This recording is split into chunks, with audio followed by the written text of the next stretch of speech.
your seatbelt. It's going to be a bumpy ride. Chrissie is hilarious. Chrissie, have you ever heard of the comedian Basha K. Ali? No, that sounds like something you yell out before you blow up a plane.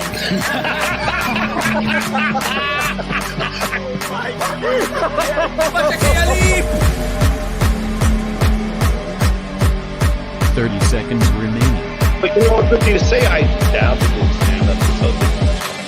I haven't been disrespectful to you at all. I was very confused by the title, Everything Everywhere All at Once, because that's also what we call it when Ash takes off his shirt.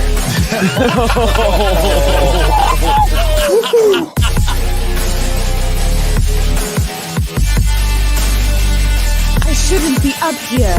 I should be in school on the other side of the ocean. What's up? What's up? Happy Thursday, everybody. Welcome to another episode of the Chrissie Mayr Podcast. You can listen to this show on iTunes, YouTube, Spotify, SoundCloud, Rumble, Rockfin, Facebook, even Twitch for some reason. Twitter. I said Twitter. Thank you for coming, guys. Before I bring in my fabulous guest, I have a couple of stand-up comedy shows to promote. Also, thank you to everyone who came out last night to Stand Up New York for Gino Bisconti's birthday show. It was great. Every year, I think that the show is going to turn into an intervention for Gino, but no, it's just a comedy show each year. We had a really great time. Yeah, it was a blast. It was an absolute blast. I will be, in San Diego just in a few days. Next week, I'm flying out there. Very excited to go back to San Diego. I'm going to be doing some appearances at OAN, so stay tuned for that. I'm going to hop on a couple of shows out there. Then I'm headlining in San Diego at the Mic Drop Comedy Club next weekend, Friday, January 5th and Saturday, January 6th. One show Friday, two shows Saturday. Come on out. Get your tickets now from my website, ChrissieMayr.com. Lila Hart will be out there as well, opening for me. So it should be a lot of fun. Then I'll be back in Dallas, January 25th to headline Hyenas. Yes, this is the comedy club where I had my sort of viral trans heckler moment with the fight about whether or not Dylan Mulvaney should get boobs. So who knows? Maybe there'll be another viral moment. I have the best / worst luck with this. But I'm excited to go back to Dallas. Hopefully we'll pop in at the Blaze at some point. And then I'm headlining in Jersey in Morris Plains at Tiff's Ale House, Saturday, February 24th. Oh, and by the way, in Dallas, Lila Hart and Keanu Thompson will be coming out with me. And so they'll be on that show as well. Probably going to have Keanu on that Jersey show. So come on out, guys. Trying to do as many shows as I can before I push out of human from my loins. Oh, God. Is it really happening? I'm just not going to think about it. I'm just going to pretend I'm just getting fat for no reason. Anyway, I'm so excited to have this guest on today because I need to spend more time with him than just on Friday Night Tights. He is the founder of GeeksandGamers.com. He's got a new YouTube channel called Cobra 199, which is more focused on video games. But we're going to talk about all things sort of culture, politics, just a smorgasbord. Welcome to the show, Jeremy Griggs. DDay Cobra's here. Hello. Happy to be here. Awesome checking out the show. You've been doing a great job. So it's we tried to get this last week. We tried to get this set up and scheduled. My schedule wouldn't work, but we're here now and I'm happy to be here. So thanks for having me on, Chrissie. Thanks for coming on. We're here. We're queer. Get used to it. That's right. That's right. So I need to know. The chat. I saw somebody says, "How does she keep getting hotter?" That's what they said about Chrissie. Stop it! Stop it! When I was at Turning Point USA. Not seriously. I'm not saying that to brag. I was really just absolutely surprised and honored that they even invited me. And thank God, our dear friend Ryan Kinnell was invited out there as well, because I would have had no one to carry my shit around.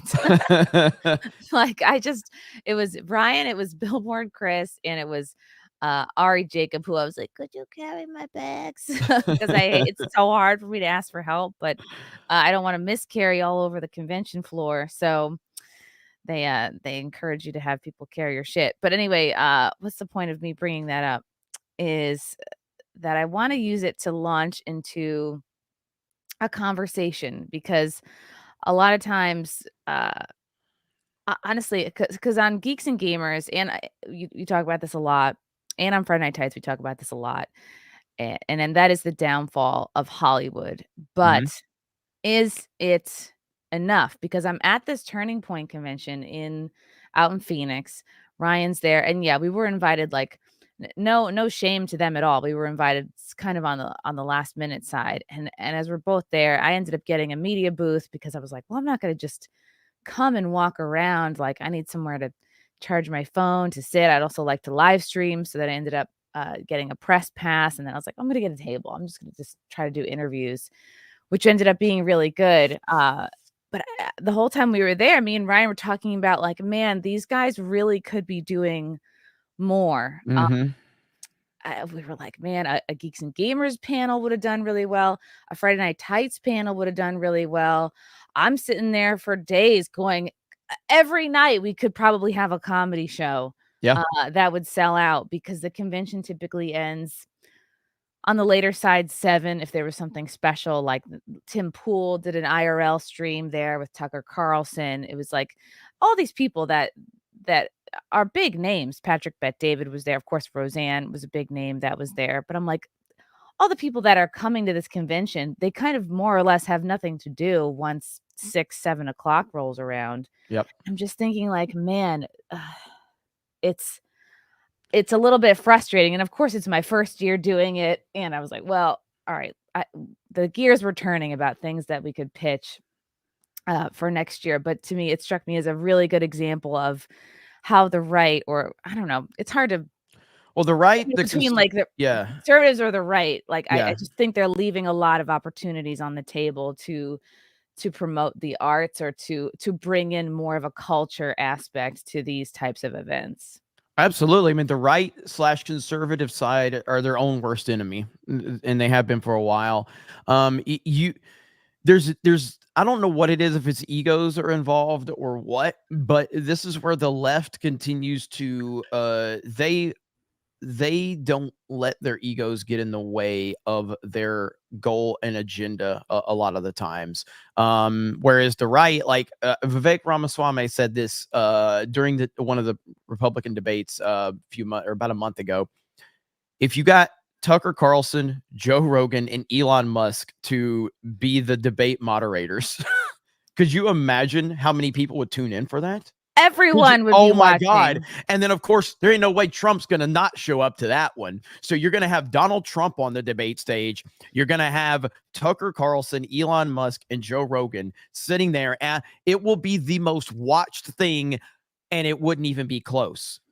But for some reason, those things aren't happening. Why aren't you utilizing these absolute rock stars that, and I think the best way to describe this is a non-leftist. You know what I mean? Like, I'm not a conservative. I'm not a Republican. I'm a Trump guy. I'm a Trump guy, and I can't stand the left and all of that. So basically it's anybody who's just a non-leftist at this point in time. Like, for me, if I ever got the money, if I ever got the budget, if I ever got the resources, I would absolutely have an event. And everybody knows, like, I don't know Tim Pool. I've clowned on Tim a little bit here on my show or whatever, but like, I would love to have Tim Pool and Tim Cast at an event that I would be hosting, along with anybody else that I may like or not like or whatever. I don't really care about that. I care about putting on a good event. And there are rock stars within the non-leftist side of things. If people would all just get on the same page and understand that culture and entertainment and coming together and building an environment that expands that culture and starts to show young people that there's life beyond Hollywood and TikTok, it would be monumental if they could just get out of their own damn way. And you bring up such a good point, Jeremy. It's like, maybe we don't have the words or the language to describe, because people are so quick. People call me conservative and I go, oh, maybe am I more libertarian? But like, gosh, if I were to really break it down, am I socially kind of more liberal, in many ways still kind of like a 90s liberal? But on the other hand, if you were to ask me how I feel about the border, okay, that's I would say I'm probably more conservative on that. And financially, God, who knows? It's a whole thing. But we don't really have the language to describe. It's, I think, like anti-woke or non-leftist. It's broad, it's vague, and I think the left and the sort of powers that be, they know that we're very good at dividing ourselves up. I think the recent calendar controversy is a really good example. I honestly don't know what's going on with that. I keep seeing people talk about it. I was asked about it on my show last night. I'm kind of I don't know what's going on with that. What's going on with that?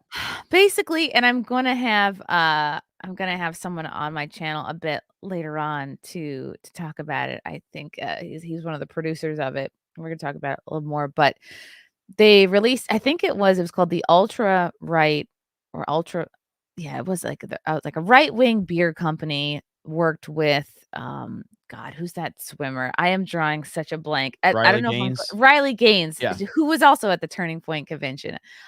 Anytime I mess up, I'm just gonna say pregnancy brain and not just regular retardation kicking in. They've worked with Riley Gaines to put out this, 12-month kind of pinup conservative women calendar. And from the photos that I've seen, none of them were all that scandalous. It's nothing worse than you would see on anybody's Instagram, I think. I don't think anybody was posing in a way that they wouldn't post for their own Instagram. I don't think anybody put themselves in a compromised situation, but it brought up this almost week-long debate, I think kind of between Christian conservatives and I guess more, I don't know if you want to call it regular conservatives or political conservatives, about what is right and how women should be showing themselves. So a lot of if I'm understanding this correctly, a lot of like the old heads of the conservative side found this to be offensive. Is that the problem? The calendar? I think it was Bryson Gray, who I love and is so talented. I think more so was leading the charge on Twitter in terms of criticism of the calendar, and then like a few folks jumped in that are also on the conservative side, like I think Allie Beth Stuckey from The Blaze and a few others, and then like you have Pearl, who sort of like when it's convenient for her will be on one side or the other, just ultimately saying whatever she needs to say to get engagement. And that's her prerogative. That's fine. Anna Perez, who I'm going to have on, I think next week, was also more on the side of this is not how women should be. Conservative women should be showing themselves, and the idea that this was put out to basically tempt men, to tempt conservative men. They're like, oh, they were trying to tempt the married men. I'm like, oh, it's also like just this is why the conservatives lose, by complaining about nonsense that, I mean, we literally have the left indoctrinating children right now. And you're complaining about that. It's also like my problem with a lot of conservatives or Republicans, the whining over Trump. It's just like, he's the guy. It doesn't matter what you think. He's the guy. He's the person that the heavy majority of everybody on the non-leftist side are going to support. And I'm so tired of like Donald Trump is mean, or Donald Trump has tweets, or he's unprofessional, or it's whatever. It's like, shut the fuck up. We are battling something that's far beyond what's right in front of you or your sensitive old head feelings. Donald Trump is the man. Donald Trump is the man that's going to be the nominee. Nobody's going to stop him, and no amount of complaining or crying about him is going to change that fact. That's just a reality of the situation. And there's bigger battles to fight than Donald Trump if you're a non-leftist. That is how it is. True. And I've seen so many people that grift off MAGA when it's convenient for them, and then of course they want to sit there and start crying about Trump the next day. And it's like, in life, there's not a single human being on this planet that you are going to agree with 100% of the time. It's not going to happen. There are going to be people, no matter what, no matter how much you agree on stuff, there's always going to be differences of opinions. It really just comes down to the bigger picture that people need to start seeing. And, that's, like, I have disagreements with Trump. I've I Of made a video. course. I made a Yeah. video on Geeks and Gamers, like calling him out over his horrible video game takes, his boomer level video game takes. This was years ago. I got What a do you lot of. expect? He's like I know. 70 something. know. How he's not gonna be like he's not gonna be up on everything. I'm just amazed when anyone over 70 can remember their passwords. I'm You know, it saves I'm them. amazed that Trump has his finger on the pulse on as many things as he does, considering his age and how many things he has Yeah. going on. Because it is kind of crazy how he still has his finger on the pulse on a lot of things. And being almost 77, I think 78, the fact that he still has his finger on the pulse is pretty amazing. To be fair, He's very It really is. impressive for his age. Mhm. And I Yeah. feel like, I mean, I'm not the smartest political person, as everyone knows, but I just think in terms of Trump, I feel two ways about it. Like, in one way, yeah, Trump is kind of daddy, and you might hate him, you might like him at times, but you know what? He's he's the dude, like you said. And I also feel, more importantly, if we just if Trump just loses and we kind of all forget about him, it's like, I think there needs to be accountability for what happened in in 2020. And it's like, are we just gonna forget? Are we just gonna and not like Can't. the elections, not like and I'm gonna be so careful about my words here because we're on Yeah. YouTube, but like, not like what happened in 2020 was a new thing. There has always been shenanigans in elections, but it would be very easy to sweep all that under the rug if we're just going to be like, sorry, Trump's got too much baggage. He can't be our guy. We got to move on. And there's a lot of people that I respect who hate Trump and would not vote him and think he's just got too much wrong, and we got to move on to somebody but you're never gonna have a political candidate who is like clean and perfect. So But the fact is Trump is the cleanest political candidate we've ever seen. And I talked about this on Cobra Cast last night. I said it. If you go back to 2016, when Trump started, I didn't know if he was serious about running for president. I had no idea. But once he started running, I remember they're going like all this taxes, infidelity, all this allegations. And I'm like, dude, Trump's been like one of the most famous people on the planet my entire life. He's been a billionaire. He's been a real estate person. He's been he's been a reality star. Trump has had his hands in a lot of stuff. Like, once they start peeling the layers of the onion back on this guy, I'm worried of what they're going to find. They found nothing. He's Right. the most investigated human being on the planet. He has the most powerful people in the world with the most money and the most resources gunning for him. Every move he makes, every phone call he takes, every conversation, every interaction is under scrutiny like nobody else. And they can't find anything on him. It's truly one of the most astonishing things I've ever seen in my life, that this guy has no real skeletons in the closet. It is astonishing. And that's, to me, is probably the most impressive thing. And the fact that he's in his 70s and he's still moving forward and he doesn't let any of it knock him. Like, he's only a human being. Like, how does he keep moving forward? I don't know. It is wild. It really is. It really is. I think he has learned a lot of lessons from when he was last in office, because I think he's kind of held it together really well. And despite, all the lawsuits, like I don't think he's been in too much trouble. I think he's kept his cards pretty close to his chest. I think he has better, it seems like he's got better people around him already. And I'm just like, man, how are the Democrats going to fuck this up? Like, how are they going to do it this time? Not to be cynical and black-pilled about it, but I do think, like, I really want to see some accountability. I want to see wild. I want to see, like, I know that he was kind of stifled in a lot of ways when he was president by who was surrounding him. And it's just like, ooh, how is he going to correct that this time around? And every poll I see is like, well, he's up. Well, polls don't mean anything. It's like, ugh. It's nerve-wracking. You got to believe that you still have to vote and that your voice still matters and you have to participate. Yeah, I mean, polls, they don't truly mean anything, but what does mean something is when Trump can go to literally anywhere unannounced and pull 20,000 people at a rally. There's not another person that can do this all across the country consistently with just, hey, I'm going to be here. And you got 20,000 people are showing up. No other politician can do that. There are two people right now in this world that are head and shoulders above the rest in terms of their influence, their power, and their reach. And it's Elon Musk and Donald Trump. Those two guys are just on another level. Nobody's even close. I think Valuetainment did a top 50 most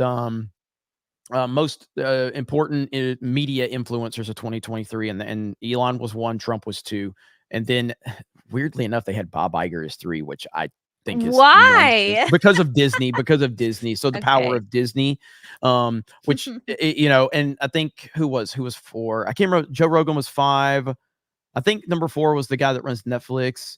But so the polls don't mean anything, but the reality of what you see with your own eyes means everything. And Trump has like a college football fan base. They follow him everywhere he goes, and no other politician has that. And it's not even close. Right. And you look at why Elon and Trump, why are they so popular? What do they both have in common? They speak to the common man. They don't think they don't have their PR teams. They don't have people tweeting for them. I'm sure they are surrounded by handlers, but they know how to stay in touch with the American people.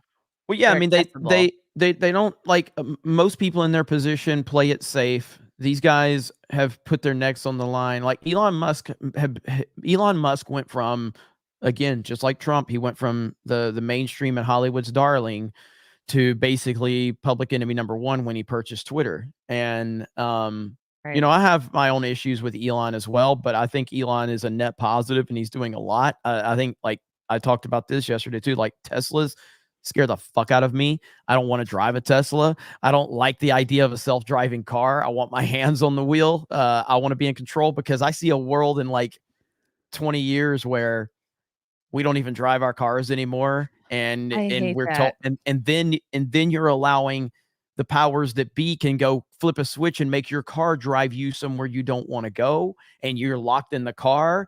Like, that's a terrifying reality. And that's what I feel is happening and what's going to happen in the future. But at the end of the day, what he did with Twitter, and I'm still calling it Twitter. Me too. I'm never going to call it X. Yeah. Sorry. I can't. I've been seeing a lot of these bumper stickers on Teslas. I bought this before we knew Elon was crazy. What a stupid thing to do. I just think this is the most cucked thing. Like, return your damn Tesla then. If you have such a problem, man. There's got to be other electric vehicles on the market. It really is amazing, man. And these are people that they're constantly apologizing for whatever, and it's like, how about you just stand by what you think? Quit worrying about, this is why the reason I talk about Trump so much is because people tell me to stop talking about Trump. Fuck off. Fuck off. The more you tell me not to do something, the more I'm going to do it. I don't give a shit what somebody's opinion of me is if they're going to judge me on a single stance. I don't give a damn. I will talk about Trump all fucking day long, just in spite of you at that point. If I'm driving a Tesla and somebody's mad because Elon bought Twitter and said something weird on Twitter and they want to come at me complain, I'll tell them to go fuck themselves. I don't care. It's why I play gay-ass Fortnite all the time, because people keep telling me to stop playing it. Like, quit worrying about what weak people think about your opinions on a Tesla. Oh my God. Fuck them. Elon is kind of being attacked with the same energy they used against Trump, like just sort of blanket insults, weak statements like, oh, he's white supremacist. Like, it's crazy. If you actually go deep into kind of very leftist Twitter, it's insane the things they're saying about Elon, like, oh, and reasons people give for not using Twitter anymore. And it's like, my God, you forget how out of touch a lot of people are. Mm-hmm. Well, yeah, like I showed the video of like these freaks, man. Like my first real interactions or knowing about Elon Musk, because I already heard the name, but I didn't really know a lot about Elon Musk outside of like him being, like the SpaceX guy and the Tesla guy. I never had any interest in Tesla. And then he did a meme review with PewDiePie, and PewDiePie had him on his show. And that's really where Elon really started I started to pay attention to Elon Musk. I'm like, if Elon Musk is doing a meme review with Pewds, he's got to be pretty badass. And, but I remember at that time, he was a Hollywood guy. Like, people like Alyssa Milano were like worshiping Elon Musk. They were worshiping him, like, oh, thank you, Elon. We love you, Elon. Hollywood loved him. And again, the same thing. I played this clip of Trump on the with the View ladies like years and years ago. Oh, that's a great Joy clip. Behar called him a wonderful human being and a wonderful American. They were touching his hair, and he leaned over and kissed Barbara Walters and called her sexy. And she was like, Oh, she was melting in his arms. She was melting in his arms. And suddenly the NPC download happens. Elon buys Twitter. Trump runs for president as a Republican. And suddenly the NPC download is, we all have to hate him now. It's a weird dynamic. yeah. My main reason for loving Trump is because, like, when you zoom out, you're like, okay, he's also he's definitely rich. He's definitely part of the elite. Okay. I think a lot of it is they can't control him. It's like, okay, why? And then I think about, like, well, Trump is not a stand-up comic. Like, when I think about, like, what Trump has done kind of for comedy and culture generally, Trump, in a sense, represented punching down kind of in a way that we don't see from a lot of leftists. Like, when he made headlines for when he was sort of mocking the handicapped reporter. He's mocked kind of migrants. He's been very honest about the wall. He mocked Rosie O'Donnell. You know, you're not supposed to make fun of women or fat women. And he was honest. And it's something leftists are afraid to do, whether they're comedians or not. Leftists are also generally afraid to make any type of racist joke unless they're part of that specific group, or of course it's just generally directed at white people. And Trump really just took the lid off that, and it was so refreshing to people, and that's part of his charm. Yeah, and you kind of pulling it back to like your original point about like the culture and what can conservatives and the right kind of do. Like, you have to fully embrace the culture and the reality of what's going on. This politically correct idea of the world is a fake, nonsensical narrative that anybody with a working brain and the slightest bit of common sense understands. You want to talk about, like, you know, like your comedy, you know, and the things you say. Have any real discussion with any, you know, group of gamers, you're going to hear the most offensive shit imaginable if it's not on the internet, because we can't say it anymore on the internet. Back in the day, you go into Xbox 360 lobbies, literally, and trust me, I'm really hard to offend. Some of those lobbies, I was like, this is too much even for me. Like, the things that were being said, and I'm like, holy shit, man. But my point being is that that's people don't care about these things at their core. They're being conditioned to pretend that they care about these things when the lights are on. It's exactly what Elon said. Yes, yeah, they're being conditioned. Yep. And the conservative right needs to understand the importance of entertainment. The gaming world is the biggest. It's 10 times bigger than Hollywood. It's not even close. Gaming is monumentally bigger. And you don't need to, you need to embrace it, and you need to start reaching out to it. So like Turning Point USA, I wasn't there. I have been to a couple of Turning Point events, and I thought they did a really good job. They need to start reaching out to people that are beyond the political sphere. So for instance, I remember years ago, AOC was making appearances on Twitch streams. Do you know the impact that has? The impact that has on the young people, just seeing, oh, well, AOC, she's cool. She's playing Minecraft, or she's playing Fortnite, or she's playing Call of Duty, or whatever, Among Us.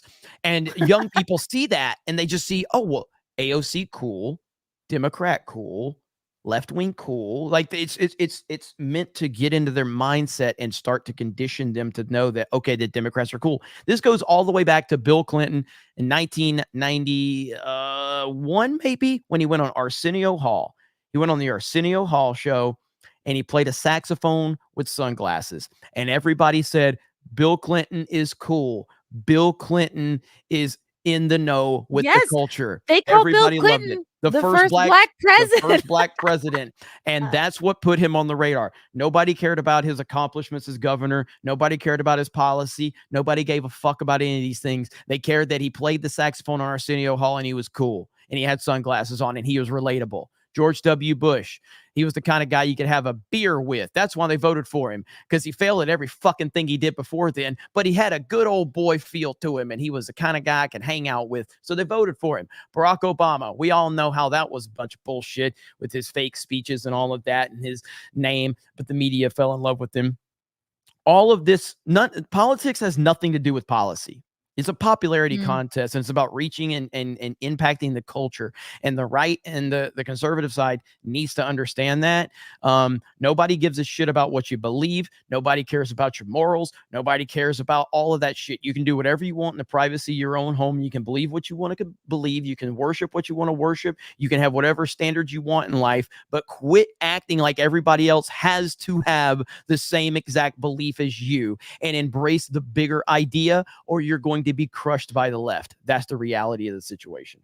Yeah, and same thing. People were at the TPUSA event because there was. I mean, me personally, I was really excited to see Roseanne. She gets on stage. She deleted all of her notes before she started her speech, and like a true professional was like, "Well, shit. Well, what do you guys want to talk about?" And nobody cared what her. No one was asking her, "Well, what do you feel about this policy or that policy?" People just love her for her personality. They know she was kind of well, not kind of, definitely canceled by Hollywood. They know her story. They care about her story, and that's what connects with people. And it's like what you said, accessibility is key. When AOC was first coming onto the scene, she was kind of more accessible. She was the youngest congresswoman that we've ever installed. She was fresh out of college. You know, people still play those videos of her dancing around in a Boston College shirt or whatever. It was Boston U. And now it's kind of like she's lost her accessibility, and she's in the squad and she's in the establishment. So she kind of, I don't think she cares as much anymore about reaching the people because she's pretty solid there. So yeah, accessibility really is key. And so I'm gonna work on. I wonder if there's just, it feels like too much of a risk. Like if I'm in charge of a big event like a TPUSA or something, maybe where there is more of a religious angle or more of like a youth angle, I guess you have to think about, all right, well, do you want kids sitting in on a comedy show? No, but you can definitely make sure it's 18 and up for something like a comedy show. Or if it's like, I mean, it's not like teenagers aren't, like you said, gaming themselves, using curse words, unless you're graphic or being really kind of like X-rated with things, which you wouldn't be. It's just you'd have to just discern. Well, who can buy a it ticket. comes down to the simple: parents have to parent their fucking kids. It's like, like it, and I can't. If you put out if you have a comedy show that is clearly 18 and up, and if there are children that are below under the age of 18 that work their way in there, whether they are not whether they are not under the supervision of their parents, or if the parents bring them in there, that's not your responsibility. As long as you've done your due diligence by claiming, hey, this is an 18 and up comedy show. If parents can't parent, that's no one's fault but the parent. And you can't worry about the ramifications of what happens beyond that, because it's not in your control. And you certainly can't go up to a 16-year, 17-year-old and have any authority over them, or you're going to be the one that's probably going to get in trouble, So parents need to learn to parent. It's that simple. Yeah. We got a couple of super chats. Oh my God. Dan Bask sent in a red boy. I am floored. Good to see you. It's only like $16. Okay. It's yes, it's Brazil money. Yeah, it's like $16 tops. And that's probably being nice. Do I even play the sound effect? Okay. Dan Bask, you have that mom glow shining through with so much feminine. I thought you said with so much fentanyl. All right. Oh, and Chrissy a little bit too. You know what it is? I met this comic in Tampa telling me how she didn't know she was pregnant. She took acid, felt nothing, and then that's when she realized she was pregnant. She's like, the baby took all the showing me pictures of this like beautiful little boy, and I was like, oh my God. But But now Dan, to be clear though, Dan is he's making fun of me in the opening. So he's saying I look fit. I look like I've got that mom glow, and he goes, "Oh, and Chrissy a Oh. little bit too." Because Duh. 'cause- I was and, distracted by the red boy. and I appreciate that he's joking because and I don't mean like when I'm talking about Dan being gay, it's not to make fun of him being gay. It's to show that I have gay friends. So I'm 100% okay with that. You know what I mean? You can be inclusive without saying how inclusive you are. Exactly. Like how we were in the 90s. Tomac, thank you for the pink. Tomac in the house. Master Gamer Mayor, how do you feel about the Fortnite skills of apprentice gamer Jeremy? I have never seen Jeremy play Fortnite. All I know about Fortnite from my stepson is that the floss dance move is out. Yeah, That's all I know. that's a cringy one right there. Ninja kind of killed that one off. But yeah, I played the hell out of Fortnite. I hated Fortnite for a long time until they added a mode that I like, and now I can't stop playing it. So I'm obsessed. Is it like a MAGA mode? No. So Fortnite has this. Fortnite is about building these. I've never played build mode, but you can build these kind of like buildings that you can kind of climb up and people fight on them. I think it's super mega gay. I don't like that mode at all. So I never played the game, and I always called people gay that played it. And then they added a mode where there was no building, and it was just a conventional shooter. And so I started playing it then, and the mode became so popular that they left it in. Now we got Az playing Lego Fortnite. Az is playing Fortnite now because they just came up with a new mode. So now, and again, rest in peace to Az, by the way. But they just have a way, man. They keep adding modes that keep pulling people in because Az never played the mode I played. And then they add Fortnite Lego, and now Az has been playing the hell out of that, apparently. So maybe me and Az can start playing Lego Fortnite. There's Carolyn who says Lego Fortnite is good. I think you're the one that got him into Lego Fortnite, right, Kara? Oh, Kara, it's all you. Yeah, I thought he was supposed to be taking a break. I thought he was gonna emerge in January, like tan, six-pack, girlfriend. I'm expecting a whole new Az when he comes back to F&P. He will return. He will rise again. The resurrection of Az.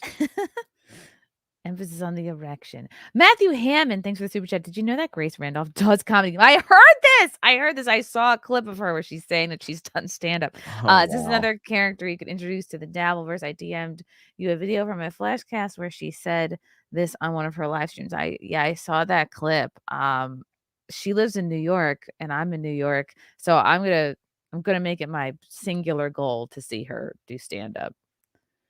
I just don't know if it was That's funny. You never know. It could be somebody doing one open mic once and then they say they can do comedy now. Yeah. It's pretty. It doesn't necessarily mean you're doing it. Scott McKenzie, Chrissy and Jeremy, you are spot on. CPAC, TPUSA, conservative youth events are horrible at doing relevant culture from gaming, movies, comedy, DW, Daily Wire dips, but are the pure flicks, the Blaze doing either I can't read or okay. the Blaze doing better. Yeah, I do appreciate, and again, like I appreciate the Daily Wire. They're definitely trying. They are dipping a toe into TV and film. I thought it was just going to be Terror on the Prairie, and they weren't going to put out another film. They weren't going to try again, but they did Lady Ballers. They've done a couple other things. They had What Is a Woman, which did extremely well. So they are trying, and they're pretty new at this. They need to, like, I think right now, if we're looking at major companies or brands or anything like that, and I know I'll get some kickback on this from people, and I totally understand that, but if you look at it as objectively as possible, Barstool Sports is probably doing the best job of any major company at embracing any side of things, like allowing and the thing is like Dave is the face of Barstool, but he is not the only personality. There's personalities there, and they don't even like that Dave dips his toes into politics, and he'll dip his toes into whether it's pro-Trump or anti-Trump stuff. Like at times, he's pretty independent on that. And I think Dave has a very surface level knowledge on a lot of stuff, like very surface level, which is nothing wrong with that. Some people say the same thing about me. So But there's some things Dave talks about. He has no idea what he's fucking talking about. And it pains me when he talks about it. But overall, Barstool as a brand, they do a really good job of not alienating people on specific topics, where I think the Daily Wire still comes off as very much like, we know our shit doesn't stink.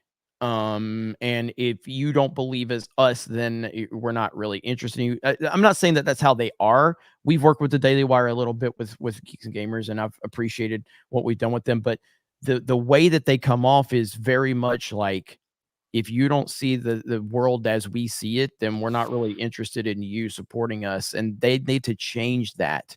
Barstool doesn't have that problem.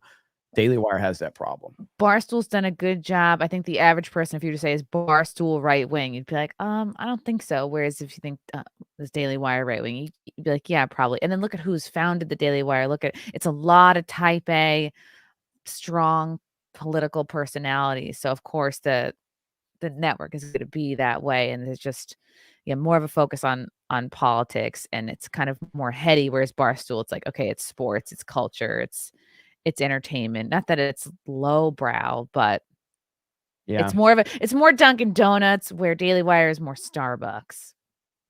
Yep. Borg, thanks for the super chat. Hey, Chrissy, you should introduce Jeremy to Jasmine St. Clair. She would be a great guest on his new wrestling and gaming channel to tell stories about her ECW days and her new Mega faction. That's a great idea. Yeah, Jasmine St. Clair, I think she first became known. She was on the Howard Stern show a bunch. I think she did some adult work, but mostly now I know she's a ring girl, and she actually can wrestle, but she's very into wrestling, and she's very into MAGA, and she's just fun. So, oh yeah, I can definitely happy to connect you guys. Thanks, okay. Borg. So it's wrestling and video games. Okay, I thought you put that in there as a joke, because I saw mostly video game content on your new Cobra 199. Yeah, I'm just now kind of getting back into wrestling because I've been checked out it for a while, but I know old school wrestling very well. And I'm trying to put together a big panel stream of like everybody in our sphere, so we can have this big greatest wrestler of all time discussion, which I think will just be a shit show. I'm thinking about getting a Zoom call set up, so we'll probably have like 15 or 20 people in here. People like Razor Fist and Geekdom and Az and Stuttering Craig and all that. But the reason is like, I keep making different channels because the YouTube algorithm is a bitch. It just is, you know what I mean? And if you dip your toes in too many different things, then it's just the algorithm gets bogged down. Me and Rippa were talking about this on Tuesday Night's Main Event, and how if you like Rippa with his channel, Rippa's got over 500,000 subscribers. Geeks and Gamers has about 350.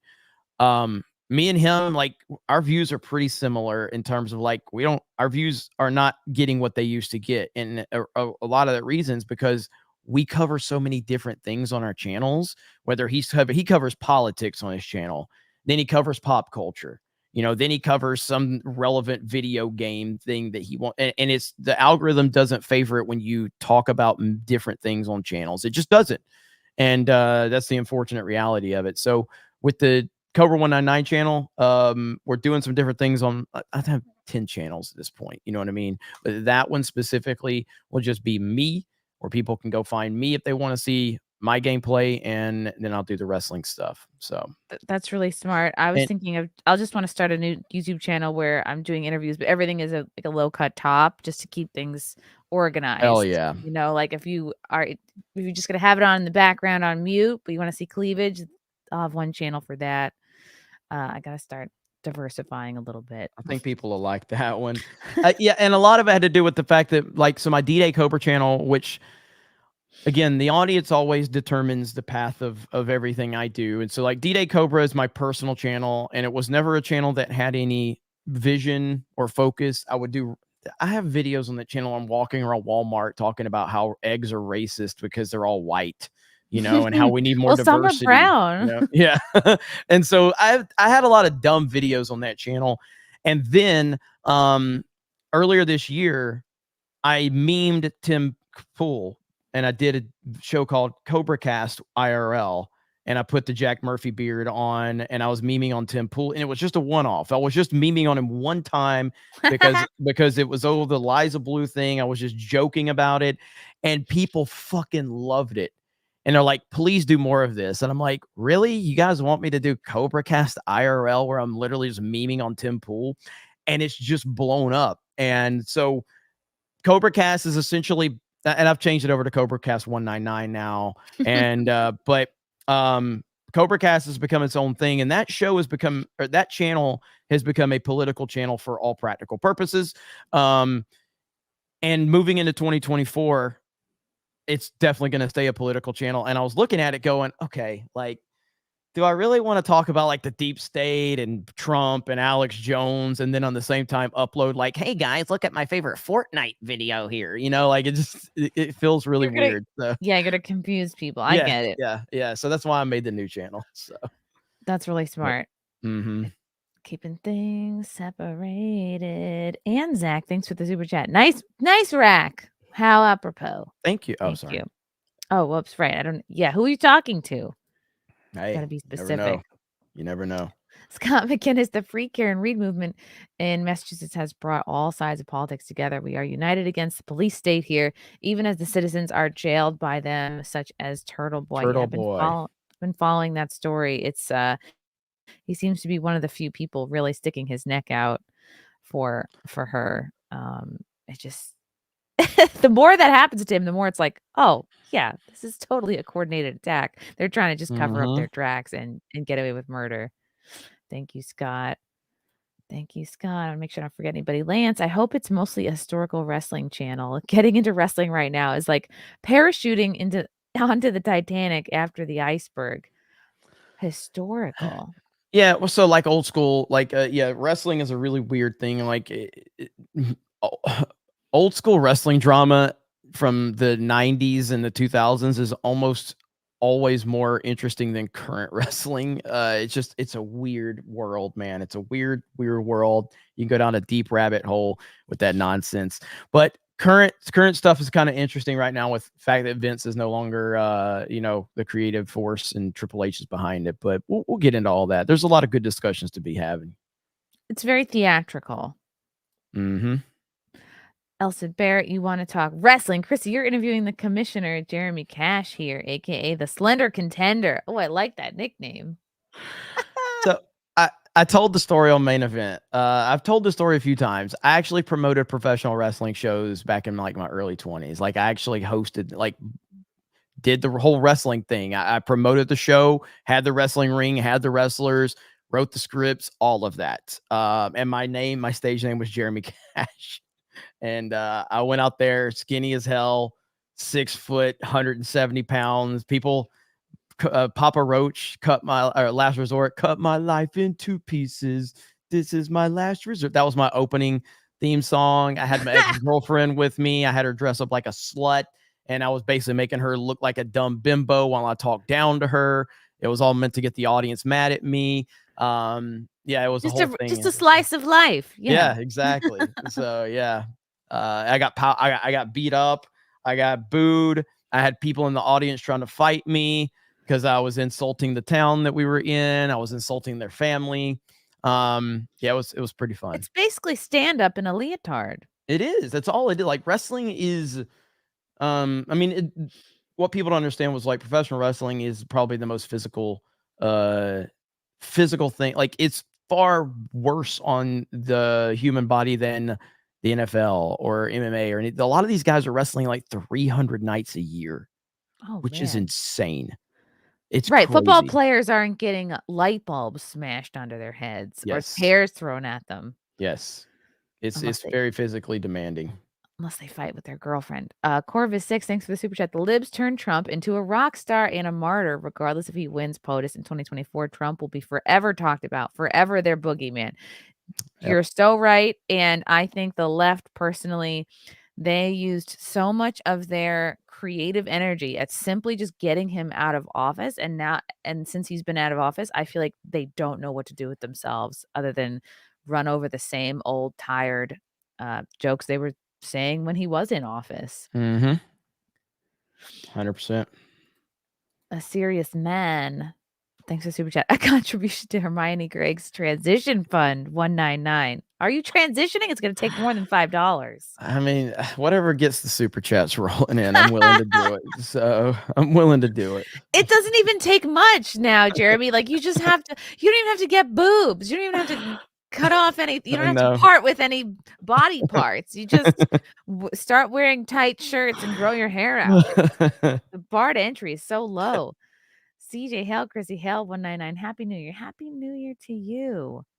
Yeah, what are our goals for 2024? Steve from PA, how did Solo do at the box office? I heard not well. Solo lost money. Raylos are weird. Fuck Naughty Dog, and we will talk to you later. Classic outro. Junior, my favorite thing about Geeks and Gamers is that they aren't left-wing shills like most gaming media. Jeremy has created a fun crew to watch and listen to. Hail. Thank you. I appreciate that. Yes. Yeah, it's tough, man. It's tough because I mean, there's so many personalities at G&G, and you know, I know like a lot of people are just want to hear what I have to say on things, and but at the same time, I think we've got a lot of people, especially like people like Ryan and Jay, Krista and Steph, and so many others that have built their own kind of personalities out and done a great job with that. And I'm really proud of my team. So we just had to keep pressing forward. Was Ryan the first person you brought on? Like what? No, actually, no. I started Geeks and Gamers in 2012. Oh, 2012. Damn. I didn't meet Ryan until, what was it, I remember when the hell I met Ryan. When was it, Gary? Is Gary still in the chat? Me and Gary met Ryan at the same time. But so yeah, I mean, I've been doing this for a long time, and it's evolved a lot over the course of time, and my vision and my goals have changed through all of it. But Ryan is obviously, I say Ryan is basically, and most people might not even know this reference. Some will appreciate it. But Ryan is basically Randy Moss in his prime, and that's an NFL football player. Randy Moss is the most talented wide receiver that's ever lived, and the talent's off the charts. But he also had he brought a lot of drama along the way when he was at the top of his game. But that's Ryan. Ryan, doesn't matter how much he fucks up, he's so damn good it doesn't matter. Ryan's he's amazing. He's good at what he does. He's knowledgeable. He's smart. He's on point, and he's a machine. So yes, I see the resemblance. 2019, Gary says 2019. So. Maybe he wasn't as black at the beginning of his career. The better you get at football, the darker you become. Oh man, but yeah, Ryan's great. Lord Botha, thanks for the super chat. Facts don't care about your feelings, but feelings get you elected. Well, that is yes, true. Women are voting. That is true. That is true. Mr. Tickle Trunk, social media is why people are so effing neurotic. They put stickers on their cars that to apologize to cancel pigs and people who don't matter. Yes, it's exactly what Jeremy's been talking about, what Elon mentioned when he was on stage, what was it, a couple weeks ago. People care more about how they look than if they're actually doing good. Yeah.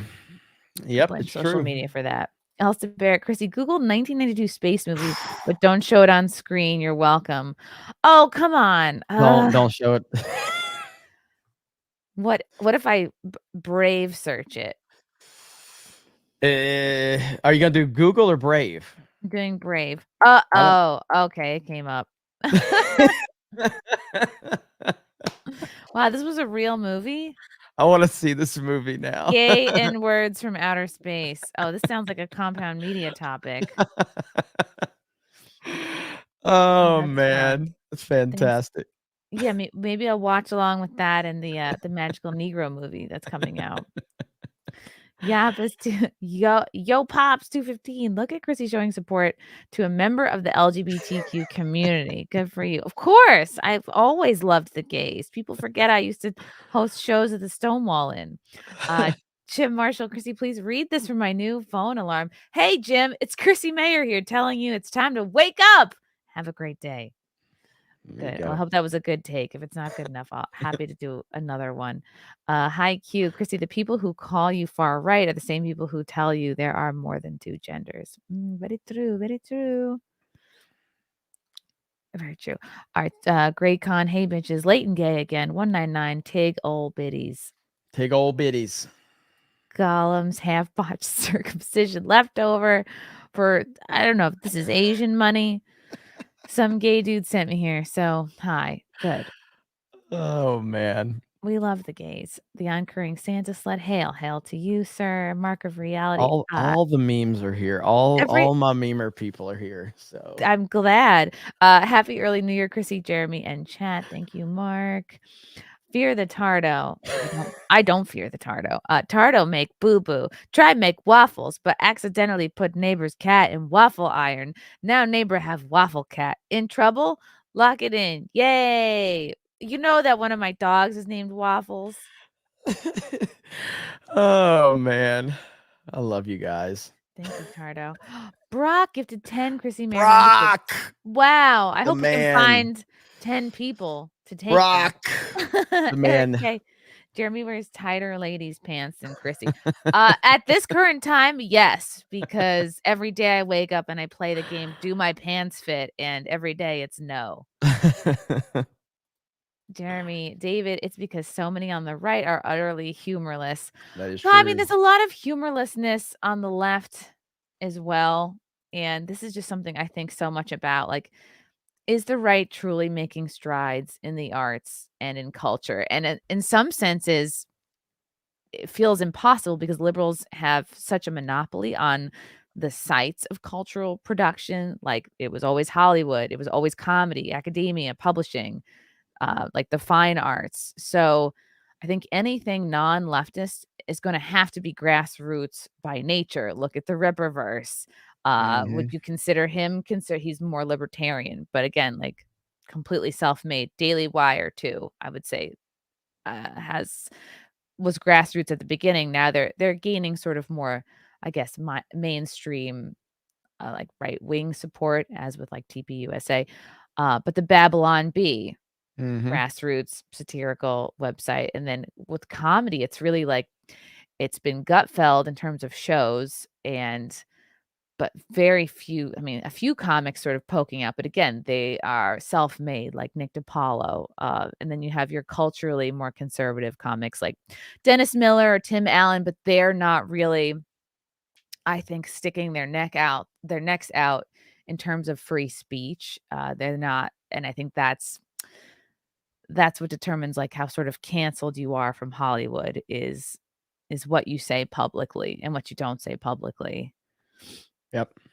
Yeah, I mean, like, it really just comes down to people need to stop worrying about what a bunch of weirdos with pronouns in their bio on social media think about what you believe. And that's it. Like the Delta employee is a perfect example of this yesterday. The Delta employee is a perfect example. The way he handled that freak is perfect. And he just made it very clear. Like, I have the authority to escort you out. Is this a game you want to play 3 days before Christmas? You know, it was beautiful. Yes, that was great. He was talking to him like he was a little kid. Like, yes, like how our teachers used to be. Yes. Like, exactly. Are you really gonna fuck with me right now? Best thing ever. Great. This has been trending everywhere.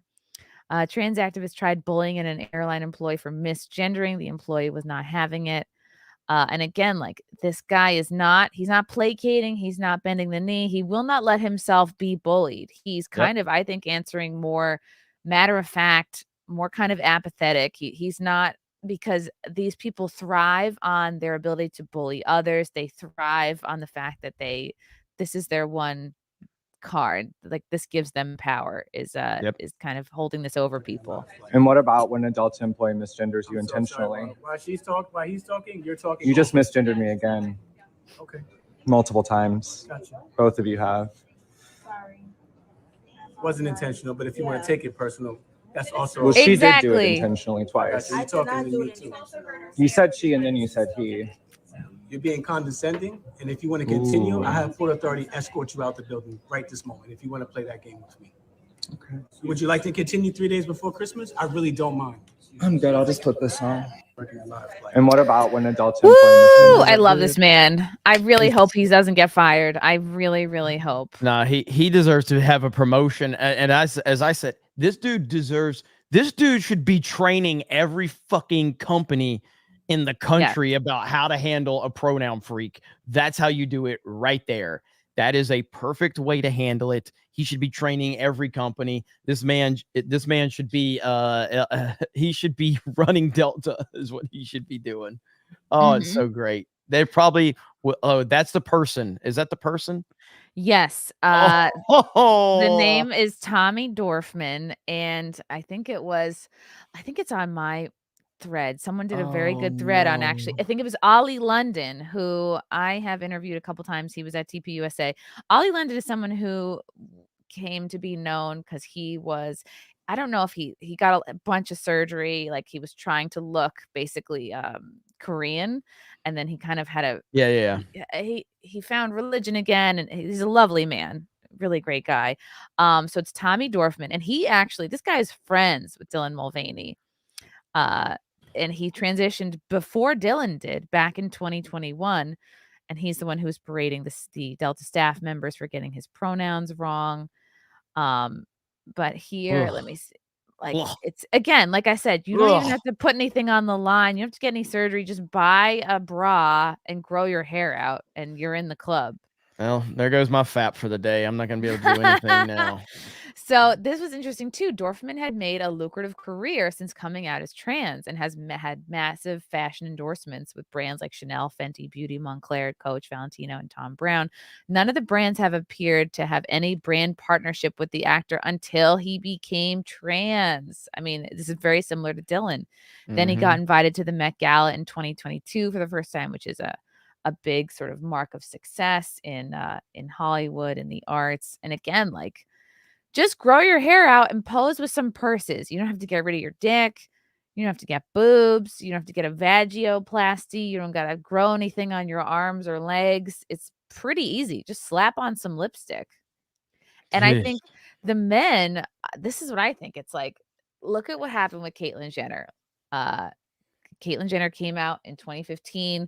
They thought this is going to be our trans poster boy, poster girl. But then what happened? We found out Caitlyn Jenner's politics. Okay, well, let's not so much focus on Caitlyn Jenner. Then it was what? Then it was Ellen Page, who transitioned to Elliot Page, but a lot of mental illness, I think. And Elliot Page is not going to sell you anything. I don't think very many like high fashion brands want Elliot Page as their poster girl, poster boy.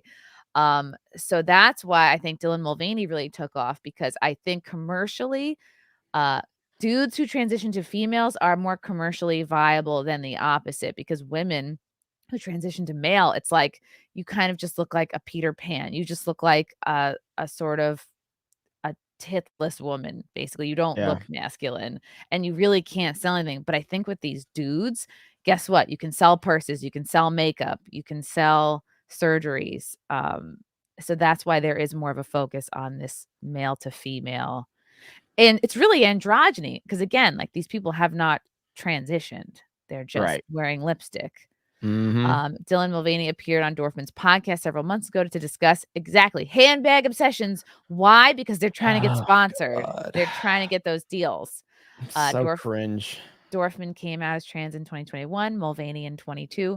Both were little-known actors prior to being trans, but now have been catapulted to fame and fortune almost overnight. Both now appearing on the numerous covers of women's magazines. Exactly, because is Men's Fitness gonna put Elliott Smith on? And who knows, maybe they have, but not more than once. I doubt it. Whereas women will kind of have the patience to be like, oh, Dylan was on our magazine again. Whereas dudes, it's like, oh, I'm not gonna buy this if Elliot Page is on it. Go to Colin Rugg's tweet and look at the new update on this 4 minutes ago. There's an update to the story. So Colin Rugg. Yeah. Just type COLLIN, or I can drop in the private chat if you want me to. Rugg with 2 G's. Yep. Oh.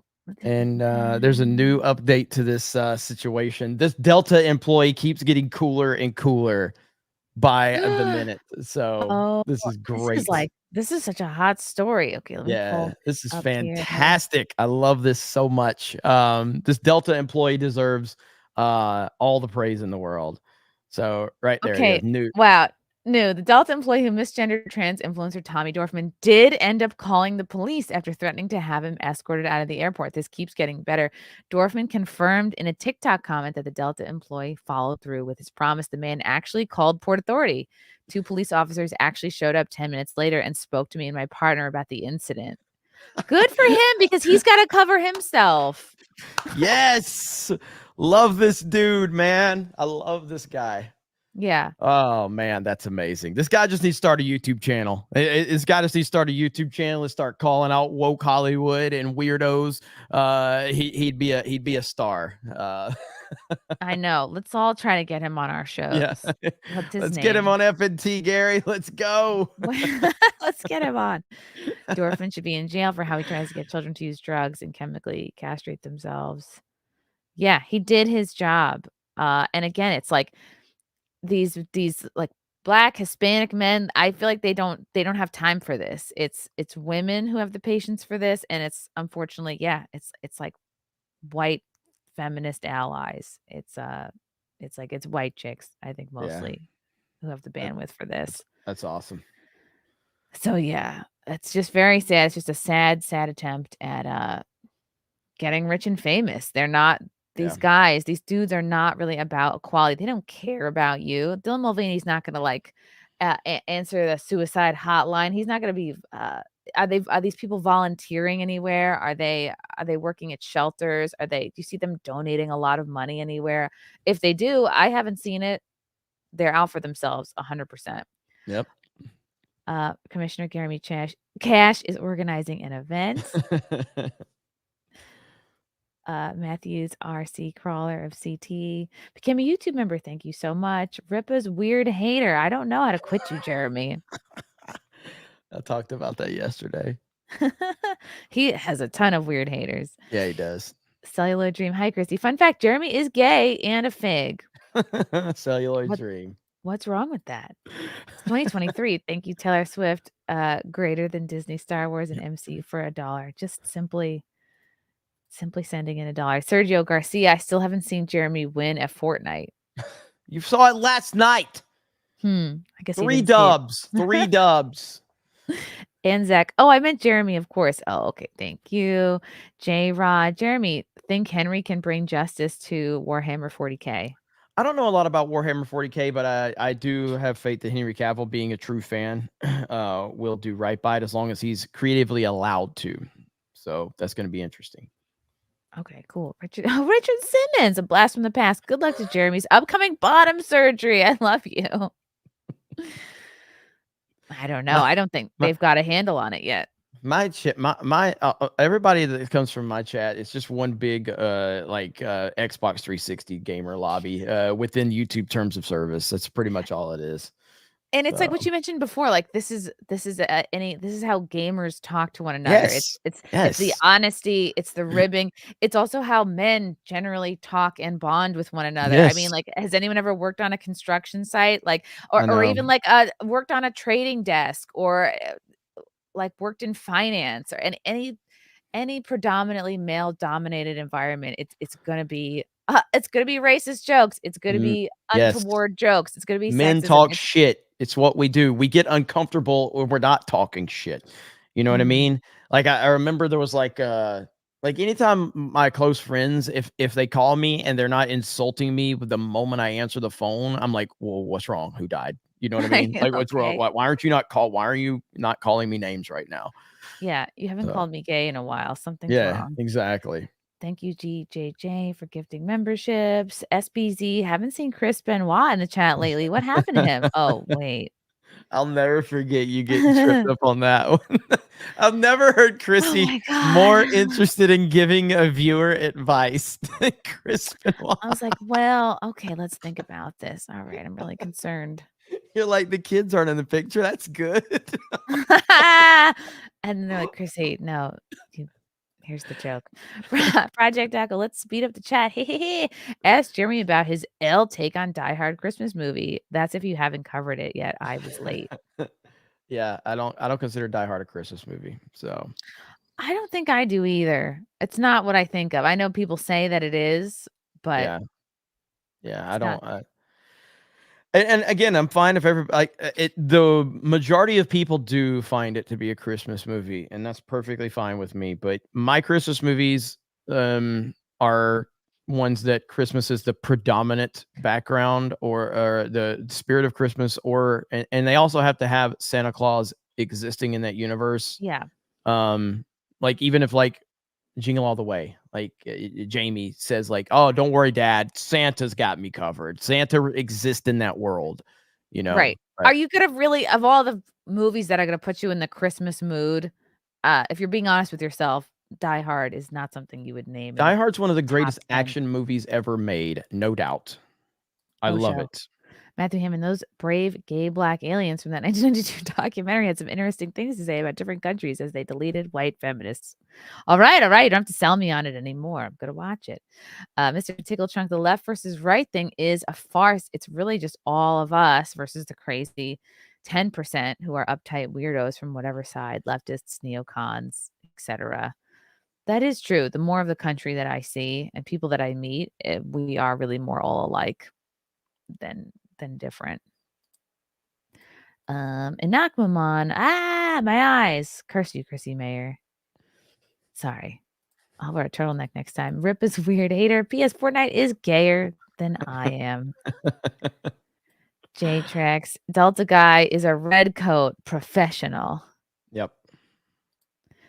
Yeah, I really give such props to these. Any customer facing, which are so many jobs. Basically, like if you could be videotaped at your job dealing with somebody, you need to have a thick skin and you need to arm yourself with, because the last thing anybody wants is like to go viral at their damn job just for being caught in a moment, and that's the thing is like when the guy's intentions were clearly bad and he feels powerless in his own life because he's mentally ill or whatever. He's not more famous. So he's like, oh, let me make this Delta employee look bad so I can just have my moment. Mhm. And who cares if he gets fired because I'm trying to get a Chanel deal.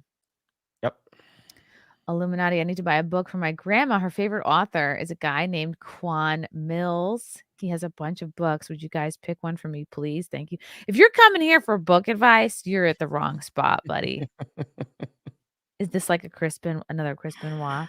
I don't know. Okay. And When lastly, Chrissy says you're hitting the wrong spot, that's not a good thing. I'm not gonna fake it. Yo, Pops, Jeremy's Die Hard take. Boo. I know it's unpopular. That's all right though. It's, you gotta see. I'm with Jeremy on that. I don't think it's a Christmas movie either. When I think Christmas, I think of like the classic old Christmas movies. But then, if I'm thinking newer Christmas movies, I'm thinking Love Actually, Elf, Home Alone, Home Alone, of course. Jingle All the Way, Santa Yeah. Claus, Yeah. and Muppets Christmas Carol. Get the hell out of my face, Yellow Flash, with your garbage Christmas list take. He put Muppets Christmas Carol in the horrible tier, and I'm still pissed about it. I lost sleep over that one. The Muppets Christmas Carol is amazing. That was where they first debuted. Michael Caine's in it. Well, Michael Caine is in it, and they also first had the little Muppet Babies, which then became its own thing. Muppets are awesome. The Muppets are awesome. Yeah, Frank was telling me the other day that I guess Jim Henson really wanted the idea of a show of puppets for adults to take off, and he kept I guess the pitches kept kind of failing, and then they're like, no, like give us something for kids, like give us like more of a puppet show for kids. But I guess he always wanted an adult puppet show to work. Mr. Tickle Trunk says +1 vote for a cleavage stream. You can do it, Jeremy. Hey man, I mean, listen, I'll do whatever brings money, and trust me, me having my shirt off ain't gonna bring the money. All right. Would you do an OnlyFans? No. Boo to you as well then, Chrissy. Just kidding. Love you guys. Yeah, I was gonna pull up. So I'm having Seth Weathers on later tonight to talk about CalendarGate. And Seth Weathers, I think, is one of the he's the CEO of Conservative Dad's Ultra Right Beer. And so he was one of the producers of this very discussed conservative ladies calendar. Let me see if I can bring it up. And it was pretty tame. Like all the pictures I'm seeing.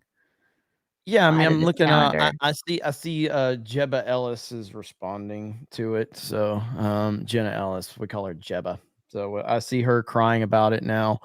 So yeah, Yeah, Real Women of America. Okay, Riley Gaines, Sarah Gonzalez, Dana Loesch just holding guns, like Bethany Bartlett working out, Josie. This is like, again, this is nothing that she wouldn't have on her own Instagram. Ashley Sinclair making fun of Dylan. if you're a dude who has a problem with seeing this, I got news for you. Okay, I got news for you because there ain't nothing wrong with this. Well, it's right. It's like the confusion between social political conservatism and Christian conservatism. Yeah. So Ashley, Peyton Drew, Riley Gaines in a swimsuit. No one should be traumatized by that. Kim Klasick in a dress. Brittany Jean, Catalina Love, Ashley Sinclair again. Again, like this is what they had a problem with. Yeah. Oh my God, man! Get the. This is why we lose right here. The fact that people are offended over this. My God. Like if there were no problems, if there was, then okay, sure, let's focus on this nitpick. But we've got much bigger problems. Jeez, I can't believe that people are upset over this. This is what I've been hearing so much about. Mm-hmm. Ridiculous. Tardo's back. I don't know if you're ready for this. Tardo know it's normal for doctor to ask pull down pants, so doctor grab no-nos during physical.